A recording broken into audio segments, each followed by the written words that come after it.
Itu aturan, jangan dilanggar, bisa dihukum. Assalamualaikum warahmatullahi wabarakatuh. Tabib pun, sahabat Mitra TV Lampung, jumpa lagi di Zona Hukum. Kali ini kita akan berbincang tentang permasalahan klasik, tapi sebenarnya selalu terjadi, bahkan bisa menimbulkan permasalahan yang luas dari inti masalahnya. Apa itu? Persoalan pertanahan.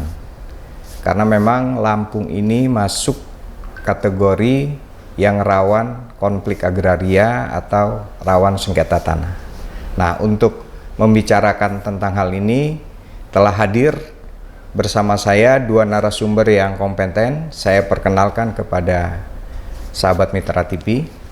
Di sebelah kanan saya Dr. F.X. Sumarja SH.M.Hum, ahli hukum pertanahan dari Fakultas Hukum Unila. Di samping Pak Sumarja, ya, Sumaindra Jawardi SH, Direktur Lembaga Bantuan Hukum Bandar Lampung atau disingkat LBH Bandar Lampung. Ya. Terima kasih Pak Sumarja, Bung Indra berkenan hadir menjadi narasumber di talkshow Zona Hukum. Ya. Tadi sudah saya singgung sekilas tentang Lampung rawan konflik agraria tanahan. Tapi kan ini ke Pak Sumarja dulu, Pak. Sering ada istilah-istilah itu, ada istilah konflik agraria, kasus tanah, sengketa tanah. Itu intinya sama atau berbeda gitu ya, Pak? Ya, baik. Terima kasih Pak Rojali ya. Ya. Tentu ada perbedaan ya dari diksi yang ada itu, di mana kalau sengketa pertanahan itu adalah perselisihan tanah antara orang, perseorangan, atau badan hukum, ataupun lembaga yang tentu tidak berdampak luas. Tidak berdampak luas. Ya, itu untuk sengketa pertanahan. Ya. Kalau konflik pertanahan itu perselisihan tanah antara orang perseorangan, kelompok atau golongan, ataupun organisasi, ataupun badan hukum, ya, ataupun lembaga yang mempunyai kecenderungan atau sudah berdampak luas. Berdampak luas itu maksudnya gimana, Pak? Ya, berdampak luas itu artinya bahwa ini melibatkan banyak masyarakat. Oke. Kan? Kemudian yang terlibat di situ tidak hanya masyarakat, tapi juga kelompok-kelompok organisasi, badan hukum, masyarakat, pemerintah, dan sebagainya. Badan hukum itu perusahaan maksudnya atau apa? Bisa badan hukum itu perusahaan, bisa juga badan hukum dalam pengertian instansi pemerintah. Instansi pemerintah. Makanya kan di situ ada badan hukum privat, ada badan hukum publik. Badan hukum publik itu tentu ada dalam perusahaan pengertiannya, bisa juga instansi pemerintah. Oh iya. Gitu. Nah ini kita masih pemanasan nih, Bung Indra ya. Kalau pengamatan Bung Indra di Lampung ini lebih banyak konflik pertanahan yang berdampak luas atau sengketa tanah? Kalau gini, Bang, kan LBH Bandar Lampung dalam konteks penanganan kasus, memang dia melihat dan mengarahkan pada penanganan kasus yang basisnya adalah kasus-kasus struktural. Gitu ya.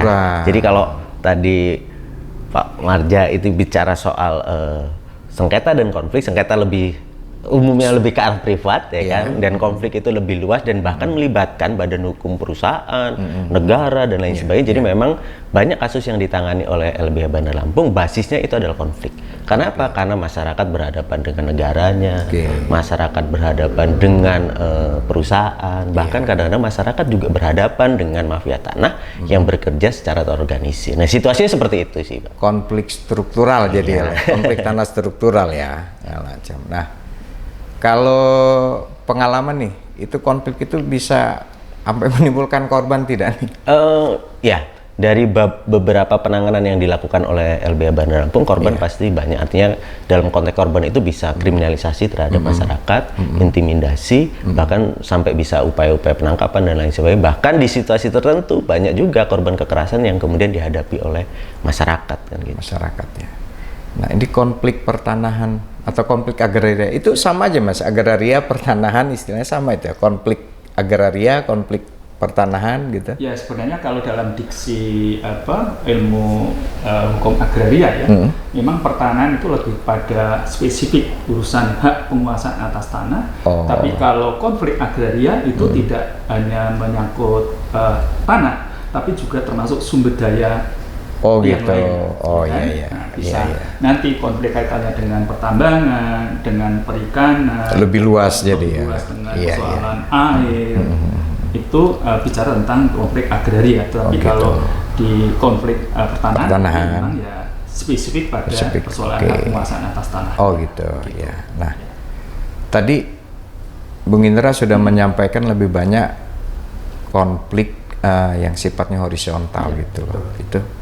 Kalau pengamatan Pak Soemardja sendiri di Lampung gimana Mas? Memang itu terjadi? Apa karena faktor banyak perusahaan perkebunan sih? Ya sebenarnya kalau yang muncul di permukaan kan memang konflik ya, konflik. Sebenarnya kayak sengketa pertanahan juga banyak juga ya. Tapi kan karena itu urusannya privat, ya, orang per orang atau orang dengan badan hukum itu tidak terekspos ya, memang tidak terlalu banyak kelihatan. Tapi sebenarnya sama. Antara konflik pertanahan juga dengan sengketa pertanahan itu. Nah, kenapa kemudian di Lampung itu kelihatan konflik pertanahan yang muncul? Itu karena memang ya di Lampung kan begitu banyak perusahaan-perusahaan ya, dan perusahaan-perusahaan di sini rata-rata kan pegang HGU ya. Dan itu seringkali yang berhadapan dengan masyarakat. Disitulah muncul konflik-konflik pertanahan di Lampung yang begitu ya menurut saya masif ya. Itu kalau yang tadi Bung Indra bilang konflik-konflik yang ditangani itu memang sumbernya rebutan lahan HGU atau gimana? Ya bermacam-macam ya. Macam-macam ya. Bermacam-macam karena memang LBH misal kenapa bilangnya adalah konflik agraria? Karena memang secara misal kita mandat soal undang-undang pokok agraria kan agraria itu bukan hanya persoalan tanah, tapi bicara soal bumi, air, kekayaan alam di bawahnya dan di atasnya. Jadi memang ada beberapa konflik yang dia bicara soal ruang pesisir gitu ya, bicara soal tambang di situ, kemudian persoalan-persoalan tanah, bahkan sampai persoalan-persoalan antara masyarakat dengan perusahaan karena skema soal HGU dan lain sebagainya. Jadi memang konfliknya bermacam-macam dan situasinya ini bicara soal ketimpangan, ya kan? Ketimpangan apa? Ketimpangan soal kepemilikan akses sumber daya alam pasti gitu ya. Karena datanya menunjukkan itu. Gitu ya. Jadi sumber masalahnya di situ. Ketimpangan Mas, gimana Mas? Kalau ketimpangan? Iya. Kalau bicara ketimpangan itu sesuatu yang memang itu yang terjadi. Karena ketimpangan penguasaan kepemilikan tanah di Indonesia itu sudah bukan rahasia umum ya. Kenapa? Karena program pemerintah melakukan reforma agraria, menjalankan land reform, itu memang tidak berpihak kepada masyarakat petani ya. Dan juga sudut pandang kita, bangsa kita terhadap petani itu memang berbeda dengan di negara lain. Di negara kita itu petani dianggap sebagai masyarakat golongan keempat. Gitu ya. Artinya golongan keterbawah. Sementara kalau di Jepang misalnya itu udah golongan kedua. Pertama samurai, kedua itu petani, kemudian ketiga baru pembisnis atau pedagang. Nah, sementara di Indonesia enggak. Justru yang paling bawah. Nah, yang paling bawah. Dari sikap pandang inilah yang kemudian menyebabkan di Indonesia itu kebanyakan tanah-tanah itu dikuasai bukan oleh petani tapi oleh korporasi. Nah, ini kan tadi intinya sebenarnya kan soal alas hak HGU ya. Itu kan kalau yang saya pahami, mohon dikoreksi nih Pak Soemardja kalau salah, itu awal HGU itu kan pasti dapat izin dulu nih perusahaan, dikasih peta lokasi. Nah, itu apakah tanah yang di dalam peta lokasi itu otomatis bisa jadi HGU nantinya atau ada tahapan? Oke, baik. Kan di dalam pemberian HGU itu tidak serta-merta ya. perusahaan itu kemudian mendapatkan HGU. Untuk mendapatkan HGU pasti yang namanya korporasi itu perusahaan itu harus mendapatkan namanya izin lokasi terlebih dulu. Oke, izin lokasi. Nah, itu tahun belakangan ya, tapi kalau tahun 80-an sebelum ada peraturan tentang izin lokasi namanya kan pencadangan tanah. Yeah. Nah, peta yang ada dalam pencadangan tanah atau dalam peta izin lokasi itu baru izin untuk mendapatkan tanah. Mendapatkan tanah. Artinya dengan mendapatkan izin lokasi, perusahaan itu kemudian diberi hak untuk memperoleh tanah itu. Kenapa? Karena di Indonesia pada dasarnya tidak ada lagi tanah yang kosong, tidak ada yang tanah yang bebas. Hampir semuanya itu sudah ada yang menguasai. Nah, dengan ada izin lokasi, maka perusahaan diberikan hak untuk melakukan perolehan tanahnya dengan cara apa? Bisa dengan cara pembebasan, dengan cara pembelian, ataupun dengan cara kalau sekarang dengan penyerahan. Kepada siapa? Kepada perusahaan. Terus apa konsekuensinya? Nah, bagi masyarakat yang menguasai tanah masuk dalam izin lokasi tentu harus mendapatkan ganti rugi dari perusahaan. Oh gitu. Nah, begitu sudah diganti rugi, kemudian itulah nanti kemudian yang sudah diperoleh dengan ganti rugi itu kemudian kita daftarkan ke kantor pertanahan untuk mendapatkan HGU. Nah, sekarang gini misalnya satu perusahaan dapat izin peta lokasi untuk 1.000 hektar. Artinya 1.000 hektar itu perusahaan harus mengganti rugi kepada pemilik tanah itu ya? Betul. Gitu ya? Nah, tapi kalau dalam prosesnya ada sebagian pemilik tanah yang nggak mau hanya 900, nah yang 100 ini bisa nggak perusahaan mencaploknya gitu loh, karena ini masuk izin lokasi saya gitu? Oh tidak bisa. Nggak bisa ya? Karena justru dengan izin lokasi itu kan, dan izin lokasi pun ada jangka waktunya loh ya. Iya. Berlaku hanya 2 tahun, nah, kemudian nanti bisa diperpanjang 1 tahun gitu. Dalam masa izin lokasi itulah perusahaan untuk berupaya memperoleh tanahnya dengan cara pembebasan, dengan cara membeli dan sebagainya. Nah, kalau kemudian nanti dari 1.000 izin lokasi 1.000 hektar misalkan ternyata hanya bisa diperoleh 9.000, masih ada 1.000 hektar, ini 1.000 hektar nggak bisa didapu dan tidak bisa diajukan hak guna usahanya. Oh, jadi warga pun belum nggak wajib harus menyerahkan lahannya ke perusahaannya.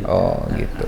Mungkin ini kali ya, Bung Indra. Salah satu penyebabnya awal dari peta lokasi, izin lokasi itu kali. Gimana tuh? Gini, Bang, dari beberapa kasus yang ditangani oleh LBH Bandar Lampung, kita bisa melihat gini, HGU yang hari ini eksis itu sebenarnya HGU yang prosesnya itu antara tahun 70 sampai 90-an. Oh gitu. Ya. Dan tadi Pak Warja bicara soal area pencadangan. Banyak praktek proses-proses perampasan lahan dimulai dari proses area pencadangan itu. Biasanya perusahaan dengan taruh bibit dan lain sebagainya kemudian menggusur dan lain sebagainya. Padahal belum ganti rugi. Iya. Dan situasinya kita bisa bayangkan 70-an sampai 90-an itu eranya seperti apa. Dan banyak kasus-kasus di kita itu pemberian ganti rugi paksa yang kemudian di-backingin oleh tentara dan lain sebagainya. Situasinya seperti itu. Ketika memang kemudian dilepaskan, kan itu tanah itu menjadi tanah negara. Tapi proses di awal yang begitu polemik dan bermasalah ini yang kemudian terus-terusan sampai hari ini mereka akan bicara soal hak atas tanahnya karena di proses awal itu cukup bermasalah, mengambil tanah-tanah warga, ya kan, melakukan kekerasan dan lain sebagainya. Dan itu banyak di perusahaan-perusahaan besar di Provinsi Lampung. Iya. Oh, jadi itulah ya mungkin sering muncul konflik struktural itu ya. Karena awal dari proses ganti rugi itu ada permasalahan ya. Gitu. Salah satu perusahaan misal dulu itu yang cukup terkenal misal di Tulang Bawang, salah satu perusahaan PT Benih kalau nggak salah. Kalau sejarahnya bagaimana kemudian di situ sudah lahan transmigrasi, sudah jadi desa, mereka dipindahkan. Bayangkan, mereka didatangkan dari Jawa, ditempatkan di lokasi, kemudian di lokasi dihadap-hadapkan dengan konflik pertanahan. Tanggung jawab siapa? Kan akhirnya seperti itu. Masa pulang kampung lagi udah transmigrannya. Situasinya seperti itu, Bang. Gitu ya yang terjadi di lapangan ya. Iya. Nah, karena kan memang di 2023 ini ada sejumlah konflik pertanahan atau agraria yang memang cukup menonjol, sempat viral gitu loh di beberapa kabupaten gitu loh. Dan kalau dari pemberitaan dari data yang saya peroleh memang itu awalnya sebenarnya konflik-konflik lama muncul lagi karena tidak tuntas gitu loh. Banyak konflik-konflik yang semacam itu saya lihat gitu loh. Nah, konflik-konflik apa saja itu nanti mungkin kita ulas di segmen berikutnya ya. Karena kita harus jeda sejenak. Siap. Silakan kita ngopi dulu, Pak Sumarja, Bung Sumaindra. Santai. Ya, santai. Sahabat Mitra TV, kami jeda sejenak. Jangan kemana-mana. Zona Hukum segera kembali.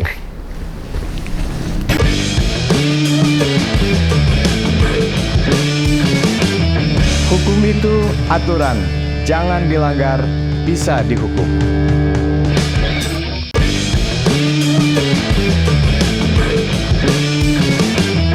Hukum itu aturan, jangan dilanggar, bisa dihukum.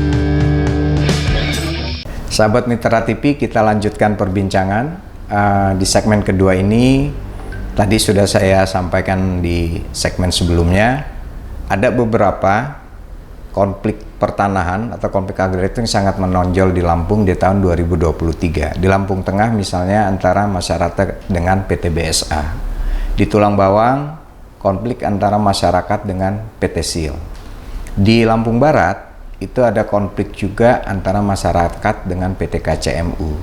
Di Lampung Timur, yang masih proses juga berjalan, ini konflik antar kelompok warga, tapi disinyalir di belakangnya ada mafia tanah yang bermain, gitu loh. Nah, konflik-konflik ini sebenarnya sudah ini ya Pak Sumarja, Bung Indra, saya amati sebenarnya ini konflik yang berulang gitu. Yeah. Gitu. Ini kenapa kok selalu berulang gini Mas ya konflik? Gitu. Iya. Ya, inilah yang dinamika di dalam di dalam penyelesaian konflik pertanahan kita itu memang tidak pernah tuntas ya. Iya. Ya. Pemerintah sendiri juga gamang dalam menyelesaikan ini.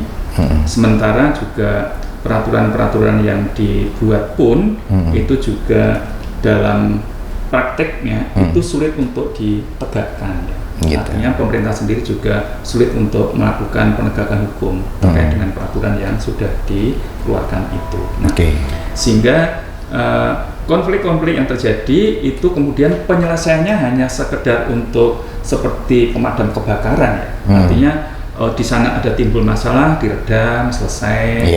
Padahal sebenarnya persoalannya belum selesai. Akar masalahnya nggak selesai ya. Belum selesai. Apa akar masalahnya? Akar masalahnya kan ketimpangan kepemilikan dan penguasaan tanah. Itu tadi ya. Sepanjang itu belum dipenuhi hak-hak masyarakat itu, ya pasti akan terus-menerus akan terulang. Gitu. Nah, makanya sebenarnya pemerintah sekarang ini dengan adanya reforma agraria, apalagi dengan percepatan reforma agraria, sekarang ini sebenarnya harusnya bisa menyelesaikan sampai akar masalahnya. Ya, di dalam Perpres ya 62 tahun 2023 itu, nah itu di sana ada percepatan penyelesaian sengketa itu dengan cara apa? Ya, kalau memang itu tanah itu misalnya sudah cukup lama dikuasai oleh masyarakat, meskipun itu adalah kepunyaan perusahaan, ya sebenarnya dengan cara itu diberikan kepada masyarakat itu udah selesai sebenarnya. Gitu. Tapi kan perusahaan tidak akan menerima itu juga kan? Tidak mau dengan skema seperti itu. Padahal ketentuannya sudah ada di dalam percepatan itu bisa seperti itu. Artinya apa? Kalau masyarakat sudah menempati tanah itu lebih dari 20 tahun berturut-turut, ya itu sebenarnya bisa. Ya mereka sepakatan mereka lah antara dengan perusahaan dengan masyarakat itu. Jadi bisa diselesaikan. Apakah nanti malah menjadi kemitraan? Misalnya kan begitu. Itu kan bisa selesai. Tetapi kalau hanya sekedar diredam kemudian ada dapat nanti yang protes nanti dapat uang ya nggak akan selesai nantinya. Akan muncul lagi. Nanti akan muncul lagi. Begitu. Nah itu ada reforma itu akar masalahnya supaya bisa selesai gimana nih kalau LBH melihatnya nih? Iya kan gini, pemerintahan Joko Widodo periode ini salah satu program prioritasnya adalah soal reforma agraria. Ya, dari beberapa kebijakan terbaru bagaimana kemudian negara itu melakukan akselerasi dalam konteks penyelesaian konflik-konflik pertanahan dengan kebijakan reforma agraria. Misal dengan PS lah, dengan Tora dan lain sebagainya. Tapi kemudian kan ini bicara soal political will, baik dari pemerintah, kemudian stakeholder terkait pasti itu adalah juga perusahaan dalam konteks ketika lahan-lahannya itu berkonflik, karena konfliknya akarnya begitu panjang dan proses ketimpangan ini kan kemudian menyebabkan siapa yang paling dikorbankan, pasti masyarakat dalam konteks kemiskinan dan lain sebagainya di area-area wilayah-wilayah HGU dan lain sebagainya. Sehingga pertanyaan akan begini, apakah kemudian negara yang hari ini memprioritaskan reforma agraria itu bisa benar-benar mewujudkan itu? Karena dari datanya misal, data-datanya misal dalam konteks perhutanan sosial, dalam konteks Tora dan lain sebagainya, justru lebih besar 2 periode ini negara mengeluarkan izin usaha kepada swasta gitu ya, lebih banyak ke situ ke perusahaan, bukan kemudian mewujudkan janji dalam konteks reforma agraria. Nah, situasinya seperti itu. Gitu ya, kalau by data ya. Padahal kan ada program PTSL gitu, Pak Sumarja. Itu masih timpang juga ya? Ya, sebenarnya PTSL kan legalisasi aset untuk masyarakat yang sudah mempunyai tanah tetapi belum punya alat hak. Tetapi kaitannya dengan reforma agraria itu tadi sebenarnya juga ada 2 hal ya. Pertama ada akses reform sama ada aset reform. Nah, yang aset reform inilah yang kemudian kita tunggu-tunggu dalam pengertian masyarakat selama ini yang sudah menguasai tanah, misalnya tanah kehutanan, tanahnya BUMN, tanahnya Pemda sudah berpuluh-puluh tahun, tapi enggak selesai, tetap menjadi konflik saja, akan menjadi sengketa. Nah, padahal dengan reforma agraria, dengan Perpres yang 62 2023 ini, mestinya bisa diselesaikan. Tadi saya katakan, itu bisa dengan cara apa? Didiskusikan kalau itu memang sudah dikuasai tanah 20 tahun lebih, gitu. Kenapa pemerintah masih mempertahankan itu? Nah, memang dengan reforma dengan Perpres 62 2023 ini kita nggak tahu apakah pemerintah sanggup ya. Itu kan dikeluarkan tanggal 3 Oktober 2023. Nah, masa kerjanya reforma agraria ini hanya sampai tahun 2024. Jadi targetnya reforma agraria Perpres 262 2023 itu hanya 1 tahun. 1 tahun. Apa mungkin gitu loh, saya juga nggak tahu. Sementara Perpres ini mengganti dan mencabut Perpres 86. Kemudian ada Perpres juga tahun 2017 kan. Nah, saya nggak kok kenapa ya ini dengan berakhirnya atau di masa-masa akhir pemerintahan ini membuatkan peraturan yang kemudian ini keberlakuannya kok hanya sampai 2024. Karena ditargetnya hanya seperti itu. Cuma setahun? Ya itu tadi sampai 2024 targetnya ya. Apakah nanti setelah 2024 nanti Perpres itu masih berlaku atau tidak? Nah, saya tidak bisa melihat itu karena di situ ditargetkan hanya sampai 2023. 2024. Jadi Oktober 2023, Oktober 2024. Nah, dalam hal ini pemerintah dalam hal ini jajaran dari BPN, kemudian pemerintah daerah, provinsi, pemerintah kabupaten kota digenjot untuk segera menyelesaikan itu. Saya tidak yakin mereka mampu. Meskipun itu melibatkan beberapa aspek, beberapa instansi masuk nanti melibatkan akademisi ataupun juga masyarakat, bahkan mungkin Mas Indra juga bisa jadi bagian dari itu menyelesaikan konflik agraria dalam rangka reforma agraria itu. Oke, baik. Nah, kan HGU itu ada batas waktunya, Mas. Ini kan salah satu sumber masalah persoalan HGU lah kalau saya lihat gitu kan. Itu kalau Bung Indra nih, kalau HGU udah selesai, berapa tahun Mas sekarang Mas? Anunya, Pak, jangka waktu HGU itu 30 ya? 30 ya. Nah kalau LBN nih melihatnya, kalau udah selesai 30 tahun, bagusnya itu diserahkan aja ke masyarakat melakukan mekanisme sesuai aturan atau gimana nih? Atau ada dirapikan akar masalahnya dulu yang tadi? Ya, seharusnya kan kemudian negara ketika melihat ada persoalan dalam perusahaan, misal yang pemegang HGU itu berkonflik dengan masyarakat, ya pemerintah aware untuk masuk bagaimana kemudian menyelesaikan konflik itu.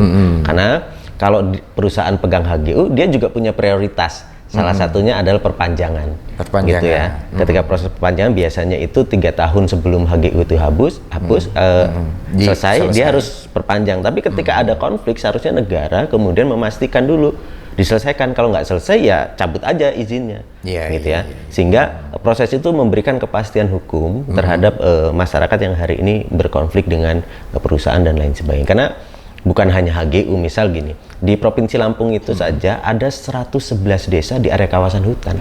Dan itu terus-terusan berkonflik gitu. 111 desa definitif ya, yang masuk di area kawasan hutan. Bahkan misal dari beberapa aspek terus-terusan berkonflik.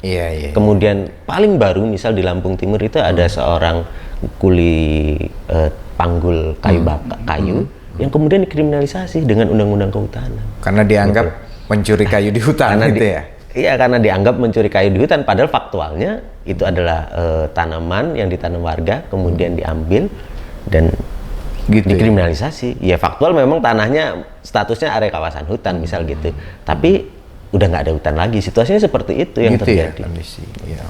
Jadi kalau untuk perpanjangan HGU Mas, bagusnya gimana tuh Mas? Apakah ya masyarakat yang masih klaim-klaim itu dikumpulkan dulu, masalah kamu ini apa, jadi biar nggak muncul lagi konflik yang sama. Gimana kalau menurut? Ya sebenarnya kalau dalam peraturan tentang pemberian hak atas tanah ya, itu kan dalam hal pembaruan hak ataupun perpanjangan ya, itu kan ada persyaratan-persyaratan yang harus dipenuhi oleh perusahaan.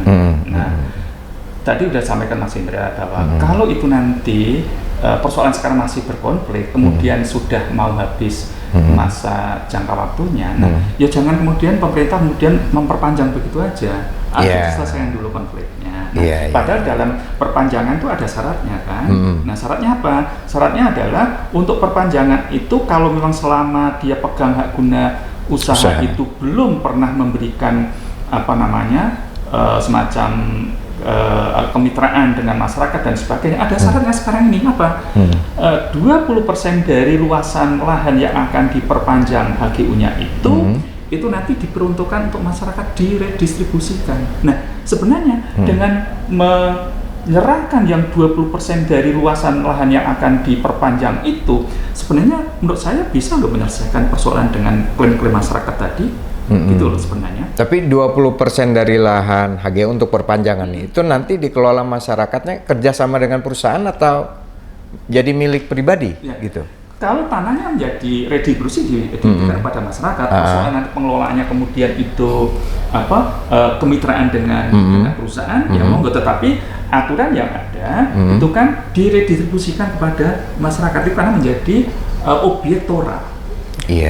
TORA itu apa ya? Biar masyarakat objek reforma agraria. Tanah objek reforma agraria. Itu sebenarnya menjadi objek TORA. Di Perpres tadi diatur juga kayak gitu. Di Perpres 62 2023 tadi. Dan kan tadi seperti Mas Indra katakan, kalau itu di kawasan hutan, di dalam ini ada targetnya.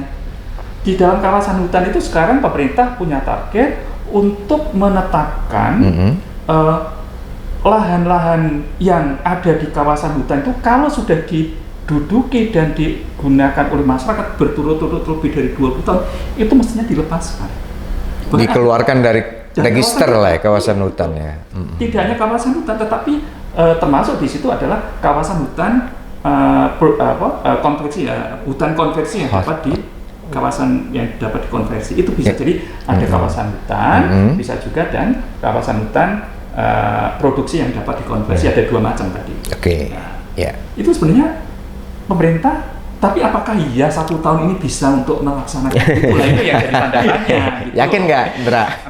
Ya cukup pesimis ya. Cukup pesimis karena situasinya misal seperti ini. Apalagi nanti ganti pemimpin ya tahun depan. Kawasan hutan produksi di Lampung itu register 40. Bayangkan kalau dihitung berapa desa itu banyak. 40 itu mayoritas kabupaten mana itu ya? Lampung Selatan, Lampung Timur gitu. Deretan itu ya? Deretan itu. Lampung Selatan, paling banyak memang Lampung Selatan dan situ itu ya? Udah ribuan. Sekarang pertanyaannya, pemerintah mau atau tidak dengan pertimbangan misal seperti ini. Bagaimana situasi kawasan hutan di Lampung? gitu kan. Kawasan hutan di Lampung itu hanya sekitar 28%, yang efektif itu hanya sekitar 14%. Yang dia fungsi hutannya masih berjalan, sisanya rusak. Nah pertanyaannya dalam konteks ini, mau nggak pemerintah nih dengan situasi keterlanjuran masyarakat sudah ada di dalam, menghidupi berpuluh-puluh tahun dan lain sebagainya. Ketika itu nggak diselesaikan, ya pasti akan menumpuk masalah terus gitu ya. Dan situasinya seperti itu di lapangan. Gitulah ya. Jadi itulah kondisi pernak-pernik dinamika HGU ya. Nah cuma ini di Lampung Timur nih, ada disinyalir, ini kebetulan LBH kalau nggak salah yang nangani ya. Konflik antar kelompok masyarakat, 2 kelompok, tapi diduga ada permainan mafia tanah itu gimana tuh, Bung Indra? Iya, jadi kan hari ini memang LBH sedang melakukan pendampingan terhadap masyarakat di Desa Sri Pendowo dan beberapa desa di sekitarnya, ada 8 desa yang hari ini mereka mempertahankan lahan garapannya. Kecamatan mana itu? Sri Bawono. Sri Bawono. Ada Lampung Timur. Ya, Lampung Timur. Ada sekitar hampir 400-an kakak yang 400 kakak mempertahankan luas lahan sekitar 401 hektar yang dimana itu dikuasai turun-temurun gitu ya, turun-temurun dari orang tuanya, sebagian dari kakeknya dan lain sebagainya. Ketika tahun 2021 kemudian terbit sertifikat atas nama orang lain yang secara prinsip masyarakat tidak pernah tahu proses penerbitan sertifikat. Masyarakat tidak pernah mengajukan proses penerbitan sertifikat. Nah, kalau mengacu PP 24 tahun 97 kan jelas bagaimana sih proses-proses penerbitan sertifikat. Bukan hanya data fisik kan mesti melakukan pengukuran, kemudian ada saksi batas, termasuk juga data yuridisnya. Nah, masyarakat itu nggak pernah tahu ada proses-proses pengukuran atau saksi batas dan lain sebagainya, karena 401 hektar itu dalam satu hamparan luas dan ada itu apa, kebun, sawah, perkebunan, aneka tanaman, ada tanaman keras, ada tanaman musiman dan lain sebagainya. Bahkan misal di lokasi kan juga banyak jalan-jalan dan dari beberapa pendataan itu jalan-jalan juga masuk dalam konteks dimasuk dalam sertifikat. Padahal kan PP 24 tahun 97 itu menjadi batas alam gitu ya. Nah ini yang kemudian kita bersama masyarakat menduga bahwa ada dugaan praktik mafia tanah di situ. Iya, karena kan masyarakat tadi kata Bungnya sama sekali nggak tahu. Yang udah puluhan tahun, lebih dari 20 tahun berarti. Lebih dari 20 tahun. Minimal 20 tahun tadi kata Pak Sumarja ya kan. Nah, yang dilakukan LBH apa nih? Ya, hari ini kita mendampingi masyarakat. Terakhir kita bagaimana kemudian mendorong pemerintah, yaitu Menteri ATR BPN yang janji nih kita akan gebuk soal mafia tanah, termasuk instruksi presiden juga. Dan kemudian kelembagaan lain hari ini mendorong bagaimana ada Satgas Mafia Tanah, Satgas Penegakan Hukum Mafia Tanah. Ya kita bersama masyarakat mendorong bagaimana kemudian pemerintah membongkar mafia tanah. Karena dalam praktek hukum kita, misal secara normatif mafia tanah itu juga yang seperti apa, ya belum ada tuh gitu ya. Iya. Itulah yang kemudian menjadi kesulitan-kesulitan dalam bagaimana kemudian membongkar soal mafia tanah. Sudah ini ya, udah ada buat apa, surat atau apa? Terakhir kita bersurat ke menteri sih. Langsung ke menteri ya? Ke menteri terkait mendorong menagih janji lah ke menteri untuk petani nggak dibawa ke Jakarta. akan kita tunggu aja. Tunggu respon dulu ya. Mafia tanah nih, Pak Sumarja nih. Itu kalau kayak gitu tuh memang ya saya sendiri bingung, masyarakat antang tiba-tiba kok ada yang bukan pemilik tanah datang gitu ya kira-kira Nara ya. Ini tanah saya loh. Iya, bahkan misal gitu kan? Praktek di masyarakat. Ini loh sertifikatnya gitu ya. Ada orang datang bawa sertifikat dan mencari lahannya gitu loh. Bayangkan dia pegang sertifikat tapi nggak tahu lahannya. Ini yang seperti apa yang kayak gitu? Bahkan masyarakat yang punya didatengin orang bawa sertifikat untuk beli tanahnya. Suruh beli. Yeah. Antara 150 sampai 250 juta per hektarnya. Per hektar gitu ya. Kenapa bisa begini ya? Berarti ini kan ada kelemahan kaitan dengan PTSR. Program pendaftaran sistematik lengkap. Oke. Ini kan begitu dipermudah pendaftaran tanah dengan PTSR itu persyaratannya hanya cukup dengan surat pernyataan penguasaan fisik dari calon pemilik tanah. Itu pun dalam aturannya itu memang tidak perlu ada tanda tangan kepala desa.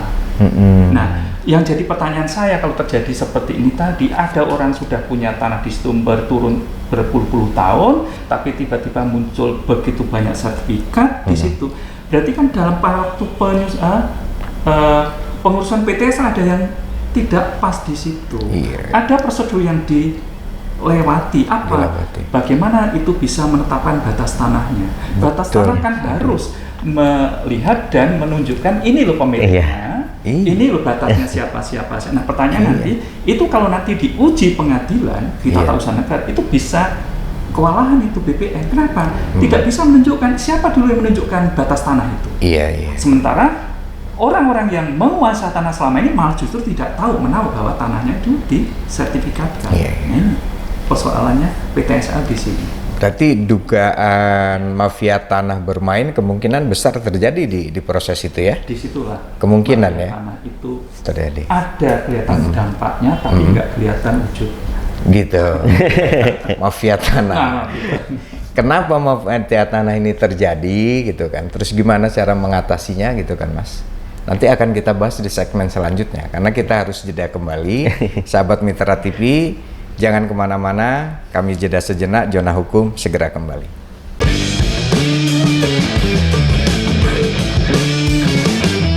Hukum itu aturan, jangan dilanggar, bisa dihukum.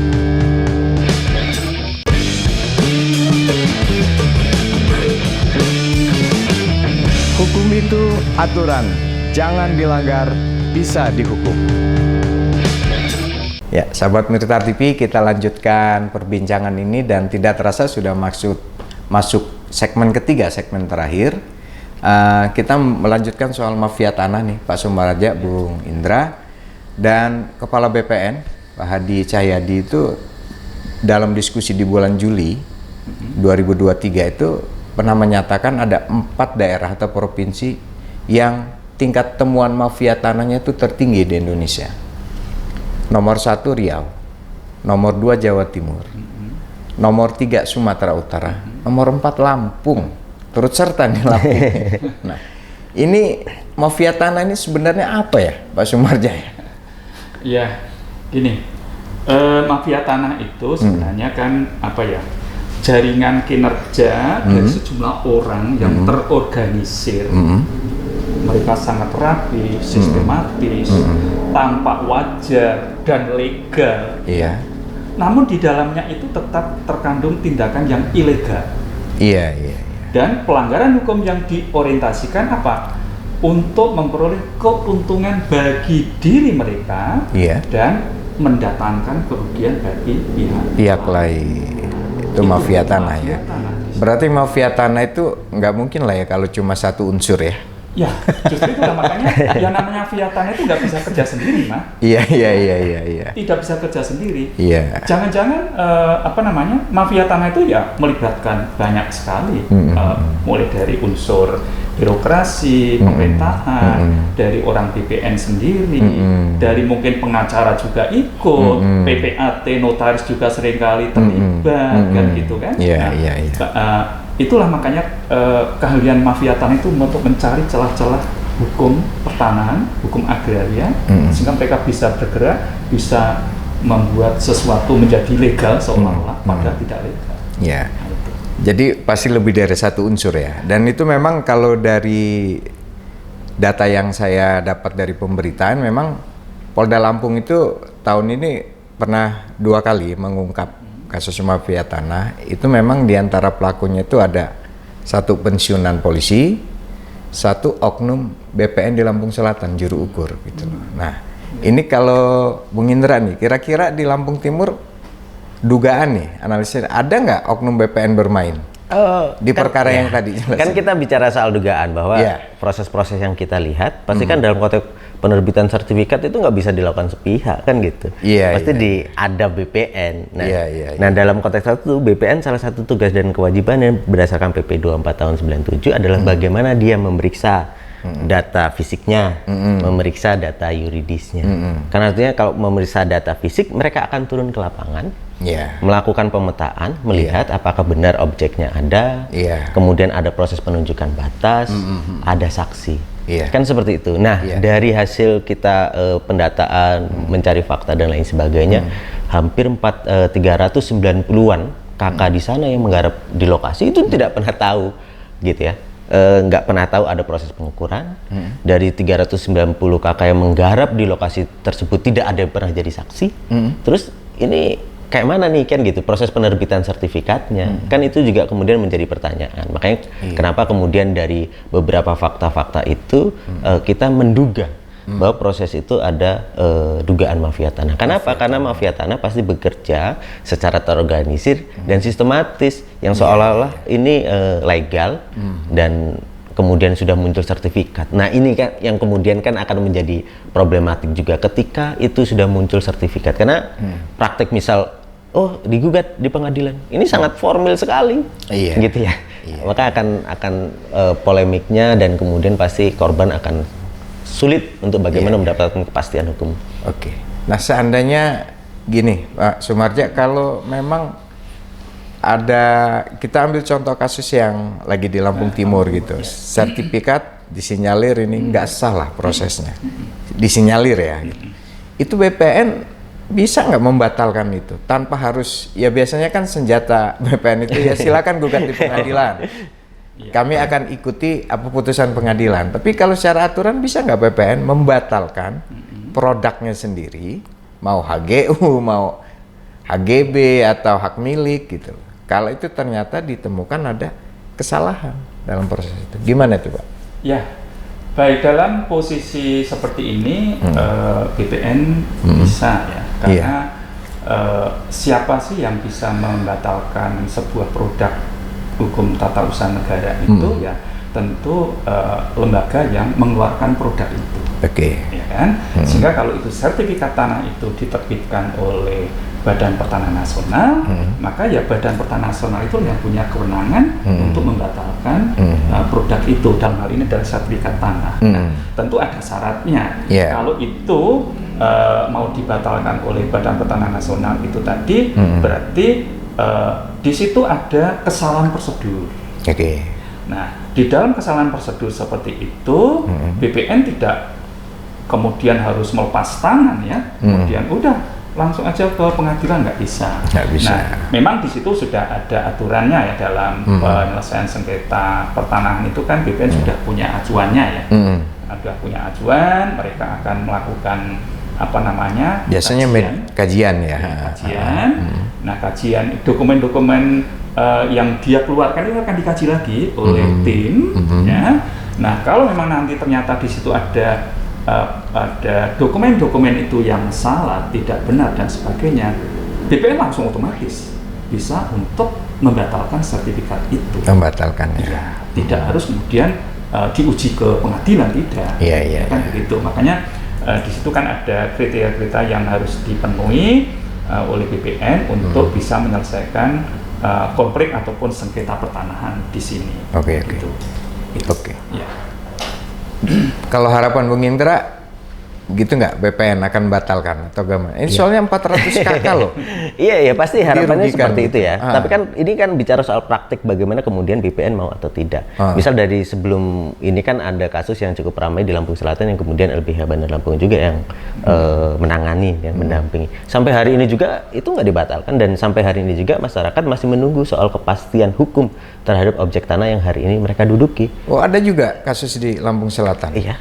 Antar kelompok atau dengan perusahaan tuh? Kalau ini mafia tanah. Mafia tanah yang tadi ada kepala desanya, kemudian ada oknum BPN, ada pejabat tanahnya dan lain sebagainya, PPAT dan lain sebagainya. Masih menggantung. Ini bicara soal kan seharusnya kemudian BPN memastikan soal keadilan, yaitu apa, kepastian hukum terhadap objek tanahnya yang kemudian harus kembali kepada korban. Nah, di kasus Lampung Timur dengan beberapa fakta yang kita gali dari masyarakat, ini juga kemudian bagaimana kemudian mendorong pihak terkait, termasuk adalah pejabat yang mengeluarkan keputusan yaitu termasuk BPN untuk aware, untuk bagaimana kemudian bersama-sama menyelesaikan persoalan ini.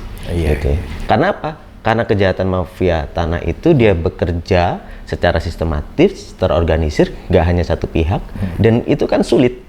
Bagaimana dia membuat yang ilegal seolah-olah menjadi legal dan lain sebagainya, kan gitu. Akhirnya itulah yang menjadi tantangan dalam konteks melawan mafia tanah. Termasuk reforma agraria ya. Nah ini sebab-sebab terjadi mafia tanah itu kenapa nih kalau dari sudut Hukum pertanahan, Mas. Apa karena ada lemah sistem, lemah pengawasan, atau bagaimana? Iya, baik. Jadi kenapa mafia tanah itu bisa ya beroperasi begitu masif dan sebagainya ya? Memang ada dua pola sebenarnya yang dilakukan oleh mafia tanah itu. Pertama, dia akan menduduki tanah-tanah yang kosong, dan itu kan? Iya. Nah, itu akan tindakan untuk itu. Kedua, dia akan menggunakan dengan alat bukti kepemilikan tanah yang direkayasa. Nah, persoalannya sekarang kenapa terjadi mafia tanah? Itu yang sering terjadi karena masyarakat yang mempunyai tanah itu biasanya tidak mengusahakan tanahnya sendiri. Oke, itu seringkali mungkin menjadi targetnya mafia tanah. Ada peluang di situ. Yang sudah digarap oleh masyarakat, dikerjakan dengan baik, tetapi belum punya alat bukti kepemilikan. Nah, ini akan digunakan oleh mafia tanah untuk menciptakan atau mengadakan alat bukti kepemilikan tanah dengan merekayasa. Nah, itu jadi bisa sudah dikerjakan juga tetap menjadi target.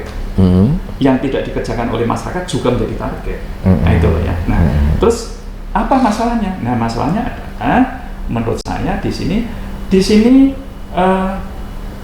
memang mafia tanah pintar untuk merayu dan menarik orang-orang supaya bisa masuk dalam kelompok itu dan bisa mengerjakan itu semuanya.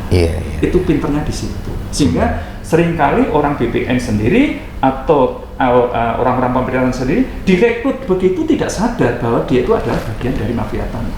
Tanpa sadar bahwa sebenarnya dia itu adalah masuk dalam lingkup mafia tanah. Atau mungkin juga secara sadar mungkin. Bisa juga. Nah, oknum. Justru itu makanya sekarang kita harus hati-hati dalam hal seperti ini.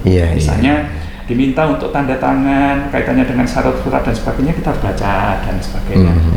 Dan itu mereka lihai untuk mengatakan, oh itu nggak apa-apa dan sebagainya. Itu biasa gitu. Itu yang terjadi. Oke.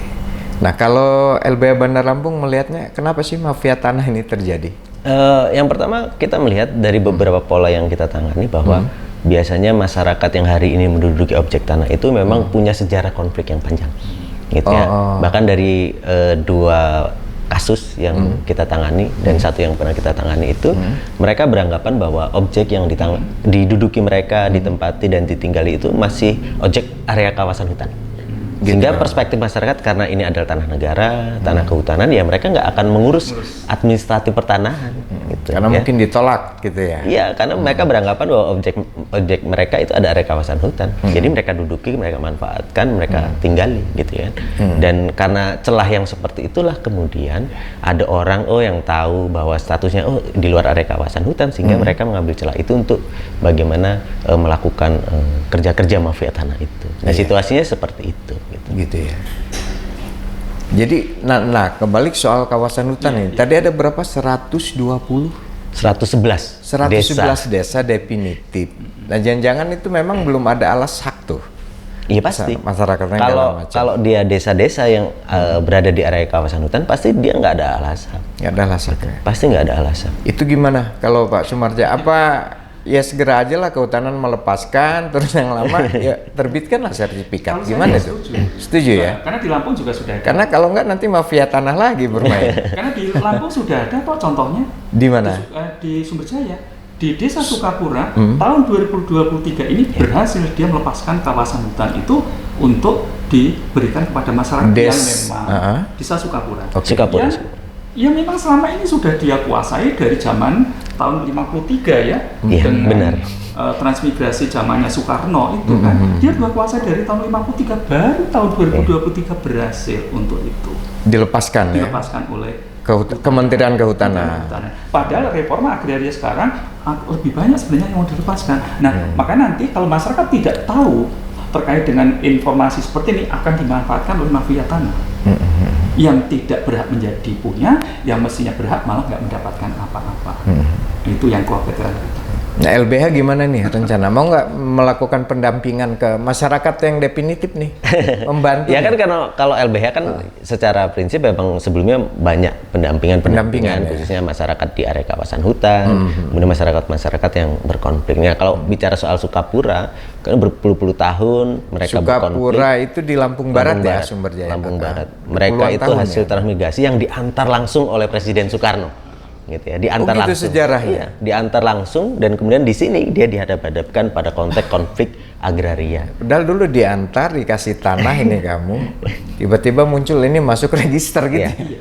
Tapi akhirnya bisa diklaim oleh kehutanan. Walaupun dengan hak pakai di sana. Jadi sekarang udah ada lasak nih ya di sana ya. Hak pakai. Ya mudah-mudahan yang seratusan definitif ya, itu juga nanti begitu. Situasinya ya? Kan sebenarnya hari ini ada beberapa program reforma agraria. Kalau kemudian dia masuk di area kawasan hutan dan lain sebagainya, dari beberapa pendataan kita sudah ada dorongan pemerintah dalam konteks mereka masuk perhutanan sosial. Tinggal dilihat area-area kawasannya itu, kalau dia di hutan produksi mereka bisa nanam dan kemudian bisa diambil hasil kayunya dan lain sebagainya. Tapi misal beda kalau dia di area-area lindung. Biasanya yang diambil mereka tetap bisa melakukan penanaman, tapi yang diambil adalah hasil hutan. Nah, itu juga bagian dari skema-skema reforma agraria. Nah, hari ini tinggal bagaimana kemudian pemerintah secara serius untuk menyelesaikan yang seperti itu tadi gitu ya. Iya. Karena kan memang aneh juga kalau menurut saya, pemerintah daerah mengaku itu desa definitif. Pasti kan situ ada desa, ada kades, ada bayar PBB jangan-jangan kan. Tapi tanah kehutanan kan gitu. Karena memang dulu ada persoalan dalam pembentukan desa itu ternyata tidak ada syarat terkait dengan status tanahnya. Padahal mestinya untuk pembentukan desa itu harus jelas dulu status tanahnya. Jangan sampai itu desa ada dalam kawasan hutan. Gitu loh. Mestinya ditentukan dulu status tanahnya apa. Kalau dalam kawasan hutan ya dikeluarkan dulu kawasan hutan bentuk desa. Gitu. Tapi dulu kan nggak ada seperti itu. Sampai hari ini nggak ada syarat pembentukan desa itu status tanah. Ya ini sahabat Mitra TV, semakin menarik ini kita membicarakan. Ya kalau ini sebenarnya bicara soal konflik agraria, sengketa tanah itu banyak sisi, banyak dimensi yang bisa kita kaji. Tapi karena keterbatasan waktu, ya sebentar lagi kita harus akhiri nih Pak Sungarja, Bung Mendra. Tapi mungkin sebelum kita pamit kepada sahabat Mitra TV, mungkin ada saran himbauan kepada masyarakat atau birokrasi terkait pertanahan? Iya, baik, terkait dengan persoalan pertanahan kita memang harus bersama untuk bahwa tanah itu adalah untuk masyarakat, bukan untuk korporasi. Itu harus kita pegang teguh. Tanah adalah untuk masyarakat, bukan untuk korporasi. Itu aja. Makasih. Intinya gitu ya. Prioritaskan masyarakat. Tapi ya korporasi juga boleh, tapi harus adil gitu lah kira-kira. Kalau Bung Indra gimana? Pasti ya, kalau itu artinya kan bagaimana mendorong negara sesuai dengan mandatnya, pasal 33 ayat 3. Gitu. UUD 45. Iya dong. Kan itu yang pertama. Yang kedua adalah ketika hari ini situasi konflik yang terjadi di masyarakat, ya negara harus hadir untuk bagaimana menyelesaikan persoalan tersebut. Karena kalau tidak diselesaikan, maka akan rentet ketidakadilan strukturnya akan terus terjadi, kemiskinan lah dan seterusnya. Artinya negara harus aware dan masuk dan mengintervensi untuk bagaimana menyelesaikan proses konflik-konflik pertanahan yang ada di Lampung khususnya. Menyelesaikannya harus tuntas ya, jangan kayak pemadam pasti kebakaran gitu ya, harus tuntas dari akar-akar. Benar. Iya.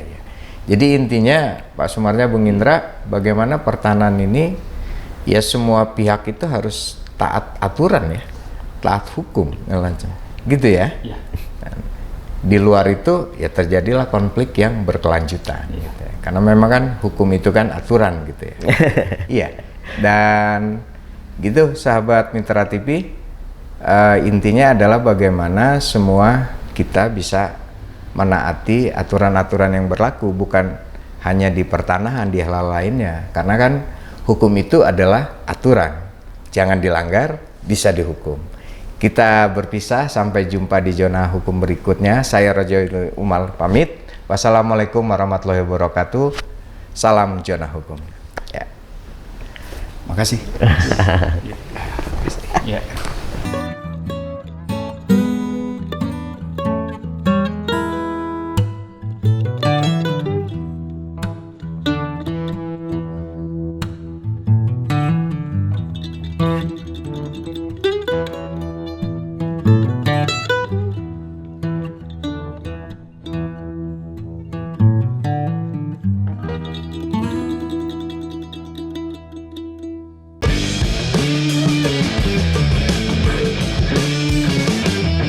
Hukum itu aturan, jangan dilanggar, bisa dihukum.